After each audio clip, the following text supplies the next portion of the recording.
Hello friends, ఈరోజు ఈ వీడియోలో డాక్టర్ ఎన్టీఆర్ యూహెచ్ఎస్ అఫీషియల్ వెబ్సైట్లో AP state convener quota phase 2కి సంబంధించిన వెబ్ బేస్డ్ కౌన్సిలింగ్ ఇన్స్ట్రక్షన్స్ మనకి రిలీజ్ చేశారు. దీనికి సంబంధించి ఒక నోటిఫికేషన్ రిలీజ్ అయింది. ఈ నోటిఫికేషన్లో ఫేజ్ 1 కంప్లీట్ అయిపోయిన తర్వాత మనకి ఎన్ని సీట్స్ అవైలబుల్గా ఉన్నాయి, అలాగే ఇప్పుడు ఫేజ్ 2లో పార్టిసిపేట్ చేసే వాళ్ళు ఎలాంటి ఇన్స్ట్రక్షన్స్ ఫాలో అవ్వాలి, దీనికి సంబంధించి ఇక్కడ కంప్లీట్ ఇన్ఫర్మేషన్ ప్రొవైడ్ చేశారు. ఇప్పుడు ఫేజ్ 2 కౌన్సిలింగ్ లో పార్టిసిపేట్ చేసే స్టూడెంట్స్ కి టోటల్ గా సీట్స్ ఎన్ని అవైలబుల్ గా ఉన్నాయి అనేది ఇచ్చారు. ఈ సీట్స్ ఎక్కడి నుండి వచ్చినాయి అంటే ఫ్రీ ఎగ్జిట్ తీసుకొని, అంటే ఫస్ట్ రౌండ్ లో సీట్ వచ్చి జాయిన్ అయ్యి ఆ తర్వాత ఆల్ ఇండియా కోటాలో ఒకవేళ వాళ్ళకి సీట్ వస్తే వదులుకొని ఉంటే, అంటే ఫ్రీ ఎగ్జిట్ తీసుకొని వదులుకొని ఉంటే ఆ సీట్స్, ఒకవేళ అసలు ఫస్ట్ రౌండ్ లో వచ్చిన సీట్లు అసలు జాయినే అవ్వకుండా ఉంటే నాన్ జాయినింగ్ సీట్స్, ఈ రెండు కేటగిరీస్ కి కలిపి టోటల్ సీట్స్ 132 సీట్స్ ఉన్నాయని చెప్తున్నారు. వాటితో పాటుగా ఫేజ్ 1 లో మైనారిటీ కేటగిరీ స్టూడెంట్స్ కు సంబంధించి 102 సీట్స్ ఇంకా ఫిల్ చేయలేదు. అవే కాకుండా స్పెషల్ కేటగిరీస్ లో కూడా స్కౌట్స్ అండ్ గైడ్స్ లో 3 సీట్స్ వేకెంట్ గా ఉన్నాయి. ఇవి అన్ఫిల్డ్ సీట్స్. సో ఇక్కడ టోటల్ గా 105 సీట్స్ ఉన్నాయి. Okay, next addition of new seats due to enhancement in government medical college Anantapuram after detecting all India quota seats including 1 seat under scouts and guides category అన్నారు. GMC Anantapur లో new seats add అయినాయి. All India quota seats తీసివేయంగా ఇంకా 38 seats ఇప్పుడు convener quota second round కి add అయినాయి. So అన్ని కలిపితే టోటల్ గా 275 సీట్స్ మనకి ఖాళీగా అవైలబుల్ గా ఉన్నాయి. అర్థమైంది కదా? వీటిలో కేవలము ముస్లిం మైనారిటీ స్టూడెంట్స్ కి 102 సీట్స్ ఉన్నాయి. మిగతావన్నీ కూడా రిమైనింగ్ నాన్ మైనారిటీ స్టూడెంట్స్ కి సంబంధించిన సీట్స్. అలాగే ఇక్కడ సీట్స్ కెప్ట్ వేకెంట్ అన్నారు. పీడబ్ల్యూబీడీ కేటగిరీ స్టూడెంట్స్ కి ఇంకా వీళ్ళకి సీట్స్ ఫిల్ చేయలేదు ఫస్ట్ రౌండ్ లో. అసలు వాళ్ళకి టోటల్ గా 182 సీట్స్ ఉన్నాయి. ఒకవేళ పీడబ్ల్యూబీడీ కేటగిరీ స్టూడెంట్స్ లో సఫిషియంట్ నంబర్ ఆఫ్ స్టూడెంట్స్ కానీ లేకపోతే అప్పుడు ఆ మిగిలిపోయిన సీట్స్ ని వాళ్ళ యొక్క కరెస్పాండింగ్ కేటగిరీలో వాళ్ళకి కూడా ఆ సీట్స్ ట్రాన్స్ఫర్ చేసే అవకాశం ఉంది. అలాగే ఎన్సీసీ క్యాండిడేట్స్ కి టోటల్ గా 35 సీట్స్ ఉన్నాయి. క్యాప్ కోటాకి 35 సీట్స్ ఉన్నాయి. స్పోర్ట్స్ అండ్ గేమ్స్ కి 19 సీట్స్ ఉన్నాయి. ఈ పీడబ్ల్యూబీడీ కేటగిరీ స్టూడెంట్స్ ఇంకా అంటే హైకోర్టులో కేసు నడుస్తూ ఉంది, అందుకని వీళ్ళది డిలే చేశారు. రిమైనింగ్ కేటగిరీస్ కూడా వీళ్ళకి ఇంకా ప్రయారిటైజ్డ్ ఎలిజిబిలిటీ లిస్ట్ అనేది వాళ్ళకి రిసీవ్ అవ్వలేదు. అంటే వాళ్ళు ఈ కన్సర్న్డ్ డిపార్ట్మెంట్స్ నుండి రిపోర్ట్ తీసుకున్న తర్వాత అప్పుడు ఈ సీట్స్ ని ఫిల్ చేయడం జరుగుతుంది. అంటే మోస్ట్లీ నాకు తెలిసి ఈ సెకండ్ ఫేజ్ లో కూడా డౌట్ ఏనండి. థర్డ్ ఫేజ్ లో ఈ 3 కేటగిరీస్ కి ఫిల్ చేసే అవకాశం ఉండొచ్చు. ఈ పీడబ్ల్యూబీడీ కేటగిరీ స్టూడెంట్స్ కూడా ఈ కోర్టు కేసు కంప్లీట్ అయితేనే అప్పుడు మాత్రమే వీళ్ళకి కూడా సీట్స్ ఫిల్ చేసే అవకాశం లభిస్తుంది. ఇప్పుడు ఈ సెకండ్ ఫేజ్ లో పార్టిసిపేట్ చేయబోయే స్టూడెంట్స్ కి కొన్ని జనరల్ ఇన్స్ట్రక్షన్స్ ఇచ్చారండి. ఇవన్నీ కూడా ప్రతి ఒక్కరు కూడా ఈ పీడిఎఫ్ ని డౌన్లోడ్ చేసుకొని చదువుకోండి. చాలా సింపుల్ గా చెప్తారండి ఏ పాయింట్ అయినా సరే. అవి చదువుకుంటే అర్థమైపోతుంది. అంతేగాని ప్రతి ఒక్కటి కూడా ఎవరో చెప్తేనే మనం అర్థం చేసుకోవాలి అనేటువంటి ధోరణిలో ఉండొద్దు ఎవరు కూడా. మీకు మీరుగా ఫస్ట్ చదువుకోండి, అర్థం కాకపోతే అడగండి ఎవరినైనా సరే. క్లియర్?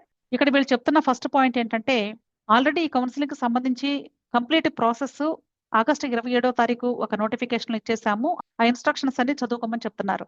నెక్స్ట్ పాయింట్ వచ్చేసి సెకండ్ ఫేజ్ లో ఒకవేళ మీకు సీట్ అలాట్మెంట్ కానీ వస్తే మీ రిజిస్టర్డ్ మొబైల్ కి మెసేజ్ వస్తుంది. అప్పుడు మీకు సీట్ వచ్చినట్లు అర్థం చేసుకోవాలి. అయితే ఫస్ట్ ఫేజ్ లో కొంతమంది స్టూడెంట్స్ కి రాంగ్ మెసేజెస్ కూడా వచ్చినాయి. మీకు అలాట్మెంట్ ఆర్డర్ లో ఒక కాలేజ్ పేరుంటే మీకు మెసేజ్ ఇంకోలాగా వచ్చింది.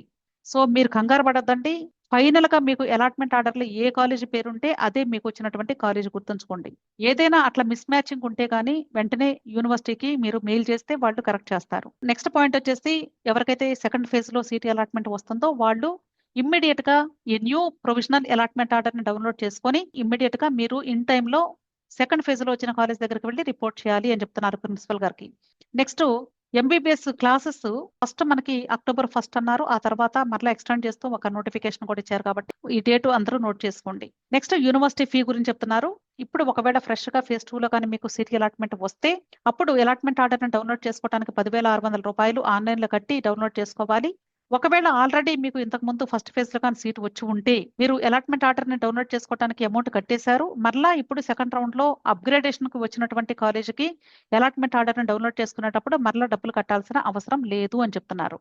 ఓకే, ఒక్కసారి డబ్బులు కడితే సరిపోతుంది. ఒకవేళ ఎవరికైతే ఫ్రెష్ గా సీట్ అలాట్మెంట్ వస్తుందో వాళ్ళు ఫేజ్ 2 లో వచ్చిన కాలేజ్ దగ్గరికి రిపోర్ట్ చేయడానికి వెళ్ళినప్పుడు అలాట్మెంట్ ఆర్డర్ ని ఆల్రెడీ డౌన్లోడ్ చేసుకుంటారు. 10,600 కట్టి ఆ అలాట్మెంట్ ఆర్డర్, దాంతో పాటుగా ఒరిజినల్ సర్టిఫికెట్స్ అన్ని ఉండాలి, ట్యూషన్ ఫీ ఉండాలి, కాలేజ్ ఫీ ఉండాలి. వీటితో పాటు కొన్ని ఎఫిడవిట్స్ కూడా తీసుకొని కాలేజ్ దగ్గరికి ఇన్ టైంలో వెళ్ళి రిపోర్ట్ చేయండి అని చెప్తున్నారు. నెక్స్ట్, మీరు ఒకసారి అలాట్మెంట్ ఆర్డర్ని కానీ డౌన్లోడ్ చేసుకుంటే మళ్ళా తిరిగి ఆ అమౌంట్ రీఫండ్ చేయబడవు అని చెప్తున్నారు. అంటే ఎవరికైతే ఇప్పుడు ఫేజ్ 2లో సీట్ అలాట్మెంట్ ఆర్డర్ రాబోతుందో వాళ్ళు ఫస్ట్ టైం కానీ మీకు ఫ్రెష్ గా సీట్ అలాట్ అవుతూ ఉంటే అలాట్మెంట్ ఆర్డర్ని డౌన్లోడ్ చేసుకునేటప్పుడు ఆలోచించుకోండి, మీరు అసలు జాయిన్ అవ్వాలనుకుంటున్నారా లేదా. జాయిన్ అవుతాము ఖచ్చితంగా అనుకుంటేనే డౌన్లోడ్ చేసుకోండి, అదర్వైజ్ ఆ అమౌంట్ మళ్ళీ తిరిగి రీఫండ్ చేయబడవు అని చెప్తున్నారు ఒకసారి డౌన్లోడ్ చేసుకుంటే. Clear. Next one, 9th point ఏం చెప్తున్నారంటే, ఆల్రెడీ ఫేజ్ 1లో మీకు సీట్ అలాట్మెంట్ వచ్చి జాయిన్ అయిపోతే ఇప్పుడు మీరు అప్గ్రేడేషన్ పెట్టుకొని ఉంటే సెకండ్ ఫేజ్ లో మీకు న్యూ కాలేజీ అలాట్ అవుతుంది కాబట్టి మీరు ఇప్పుడు న్యూ అలాట్మెంట్ ఆర్డర్ ని డౌన్లోడ్ చేసుకొని దానితో పాటుగా ఫస్ట్ ఫేజ్ లో మీరు రిపోర్ట్ చేసిన తర్వాత మీకు ఒక కస్టోడియన్ సర్టిఫికెట్ ఇచ్చారు. అంటే ఏమేమి సర్టిఫికెట్స్ మీరు వాళ్ళకి ఒరిజినల్స్ సబ్మిట్ చేశారో అవన్నీ లిస్ట్ రాసి కస్టోడియన్ సర్టిఫికెట్ మీకు ఆల్రెడీ ఇచ్చేశారు. ఆ సర్టిఫికెట్ దానితో పాటుగా ట్యూషన్ ఫీ, అంటే ఇప్పుడు మీరు జాయిన్ అవబోయే కాలేజ్లో ట్యూషన్ ఫీ మరలా పే చేయాల్సి ఉంటుంది. ఆల్రెడీ ఇంతకుముందు కట్టారు ఆ అమౌంట్, అంటే ఫస్ట్ కాలేజ్ నుండి తీసుకొని ఆ అమౌంట్ తీసుకొని వచ్చి ఇక్కడ మరలా పే చేయాల్సి ఉంటుంది. సో మీరు న్యూ అలాట్మెంట్ ఆర్డర్ ని, కస్టోడియన్ సర్టిఫికెట్ ని, ట్యూషన్ ఫీజు, అలాగే ఒకవేళ ఇప్పుడు మళ్ళీ సెకండ్ ఫేజ్ లో వచ్చిన కాలేజ్ లో ఒకవేళ కాలేజ్ ఫీజు ఎక్కువగా ఉంటే రిమైనింగ్ అమౌంట్ ఎంత ఎక్కువ ఉందో అది మరలా ఎక్స్ట్రా కట్టి అప్పుడు మాత్రమే మీరు రిపోర్ట్ చేయాల్సి ఉంటుంది. Next one, verification of original certificates. Already phase 1లో సీట్ అలాట్మెంట్ వచ్చిన స్టూడెంట్స్ కి ఫస్ట్ ఫేజ్ దగ్గర ఆల్రెడీ వాళ్ళు వెరిఫై చేశారు. ఇప్పుడు ఎవరికైతే ఫేజ్ 2లో ఫ్రెష్ గా సీట్ అలాట్మెంట్ వస్తుందో వాళ్ళకి మీరు రిపోర్ట్ చేయడానికి వెళ్ళినప్పుడు ఆ కాలేజ్ వాళ్ళు మాత్రమే వెరిఫై చేస్తారు అని చెప్తున్నారు.